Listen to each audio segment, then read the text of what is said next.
Hey guys, welcome back to another week's episode. Now, I know I promised that this will be a temperature video, but unfortunately with all the flooding that has been going on in Brisbane, and on top of that my OBD scanner blew, it's just, it wasn't possible for me at all. But yeah, I hope everyone is safe out there and everyone's doing okay.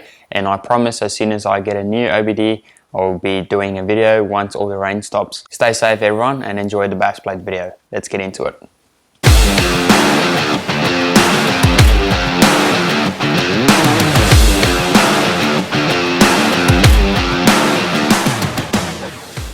Hey guys, today we're going to be installing some much needed bash plates. Now, I've been waiting on doing the radiator before I put it on because obviously you don't want to put it on and then you need to get it off again to put the radiator. But finally the radiator is all good. So today we're going to be putting some custom off-road bash plates on, and the reason I went for that because it's Australian made, it's stainless steel, it's going to last long and it's very affordable as well. So yeah guys, without further ado, let's get into it.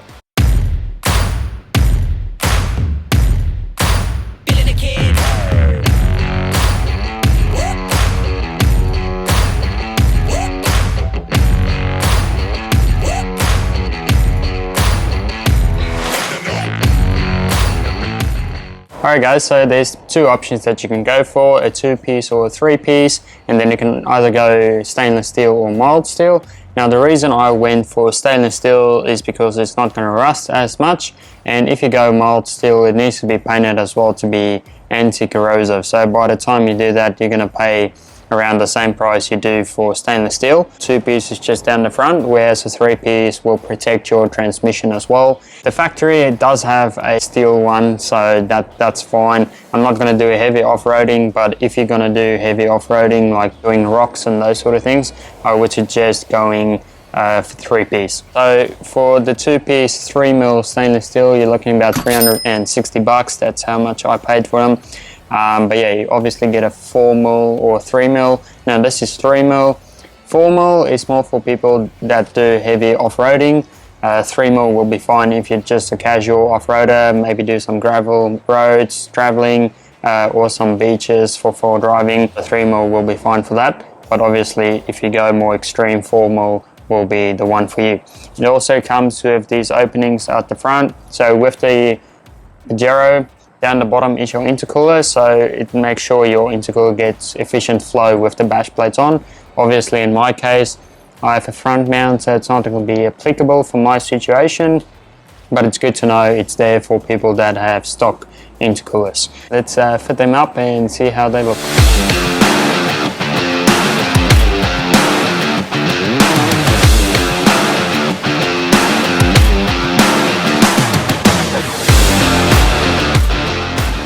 Another cool thing about Custom Offroad guys is that you get these nuts and bolts supplied as well, which means the bash plates are vehicle specific, so it means you just bolt off your factory plates and up the new ones go. So that's pretty cool and very handy to know. It's going to be an easy install.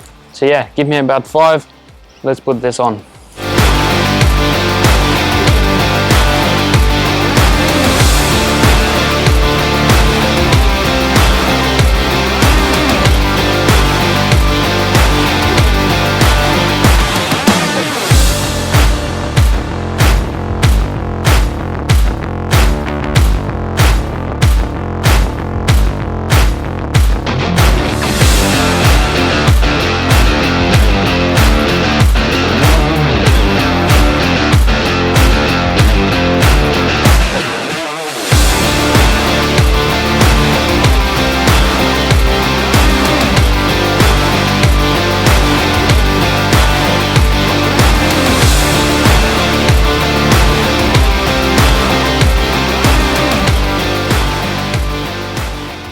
Awesome guys, well there you go. So I think it looks very good, as you can see. It looks very sleek and I reckon it's going to work a treat too. And yeah, bash plates, it's not always there just to, go for extreme off-roading. Sometimes it happens where you land into a ditch and then you wish you had bash plates. For me, for example, I went to Fraser and I've hit a water hole and bashed in my intercooler. So yeah, you definitely want to grab some just in case. And yeah, It's basically, what do you call it, budget insurance. Hey guys, thanks so much for joining in. Make sure to like, subscribe on the channel, and I'll see you guys in the next videos. Awesome. Take it easy guys. See ya.